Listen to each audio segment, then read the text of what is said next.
প্রথম সারিতে তার স্বরাষ্ট্রমন্ত্রী নির্লজ্জভাবে দাঁড়িয়ে হ্যাঁ হ্যাঁ করে তিনি হাততালি দিচ্ছেন। আমি জিজ্ঞেস করছি, যদি ভারতের সীমান্ত রক্ষা করার আমাদের কেউ নেই, যদি অন্য দেশের মানুষরা রোজে শয়ে শয়ে লাখে লাখে কোটি কোটিতে ঢুকে যাচ্ছে, যে আমাদের মা বোনদের উপর চোখ দিচ্ছে, আমাদের জমি কেড়ে নিচ্ছে, তা তোমার প্রথমেই তো অমিত শাহের মাথাটা কেটে তোমার টেবিলে দেওয়া উচিত। প্রিয় দর্শক, দেশের স্বরাষ্ট্রমন্ত্রী অমিত শাহের মাথা কেটে টেবিলে ফেলে রাখা উচিত। এটি পাকিস্তানের কোনো জঙ্গি বলছে না, এটি বলছেন আঞ্চলিক তৃণমূলের সাংসদ মহুয়া মিত্র। ভাবুন একবার কোন জায়গায় যাচ্ছে ব্যাপারটা।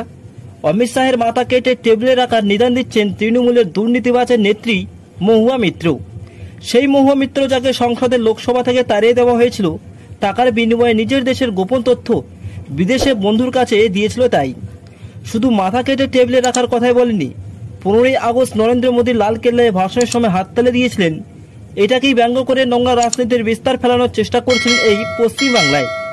তৃণমূলের মতো নোংরা দল ভারতবর্ষের বুকে আগে কখনো তৈরি হয়নি, এরপরেও কোনোদিন তৈরি হবে না। সেই নোংরা দলের নোংরা এখন সাংসদ মহুয়া মিত্র। অনুপ্রবেশকারীদেরকে নিয়ে কথা বলছেন মহুয়া মিত্র। বাংলার মানুষ তো মূর্খ, বাংলার মানুষ কিছুই জানে না। তৃণমূলের নেতা নেত্রী ভাইপো সহ মুখ্যমন্ত্রী যা বোঝাবেন তাই কিন্তু আমরা বুঝব। 15 বছর ধরে তৃণমূলের মতো দলকে যদি আমরা বা আপনারা বিধানসভার ভোটে জিতিয়ে ক্ষমতায় বসিয়ে রাখেন, তাহলে সত্যিই তো আমাদের মতো মূর্খ আর কে আছে। আমাদের মূর্খভাবে তৃণমূলের নেতা নেত্রীরা এটা ভাবাটাই কিন্তু স্বাভাবিক। যেই দলটা পাড়ার একটা ক্লাব চালানোর যোগ্য নেই, সেই দলটাকে আপনারা 3 বার বিধানসভায় ক্ষমতায় রেখেছেন রাজ্যের মাথা হিসেবে। তাই মহুয়া মিত্র ভাইপো মমতা বন্দ্যোপাধ্যায় যা খুশি নিজেই বলে যান এবং বাংলার মানুষ কান পেতে শুনে যায়। মহুয়া মিত্র কি অশ্লীলভাবে অমিত শাহকে অপমান করলো, কতটা নোংরামি ভরে আছে এদের মনে, তা আজকে কিন্তু পরিষ্কার বোঝা গেল। তবুও কৃষ্ণনগরের ভোটাররা আবারও নির্বাচনে তৃণমূলকেই মানে মহুয়া মিত্রকে ভোট দিয়ে এই রকম লজ্জার মতো মন্তব্য দেখানোর জন্য পুনরায় আবার ক্ষমতায় তাদেরকেই জেতাবেন। এই নোংরা মন্তব্য করার জন্য বিজেপির তরফ থেকে এফআইআর করা হয়েছে কৃষ্ণনগর থানায়। এই ভিডিও ঝড়ের মতন ভাইরাল হয়েছে।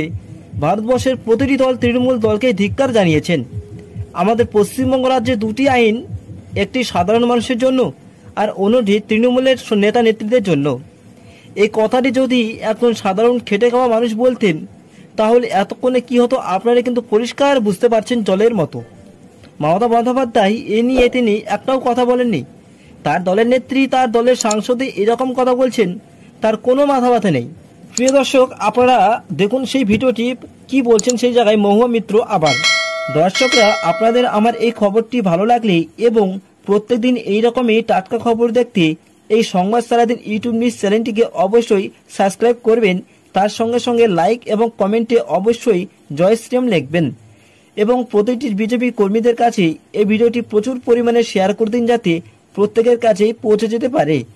দেখা হচ্ছে পরের খবরে, ততক্ষণে নজর রাখুন এই সংবাদ সারাদিন ইউটিউব নিউজ চ্যানেলে এবং এতক্ষণ ধরে এই ভিডিওটি দেখার জন্য আপনাদের সবাইকে ধন্যবাদ জানাই। প্রথম সারিতে তার স্বরাষ্ট্রমন্ত্রী নির্লজ্জভাবে দাঁড়িয়ে হ্যাঁ হ্যাঁ করে তিনি হাততালি দিচ্ছেন।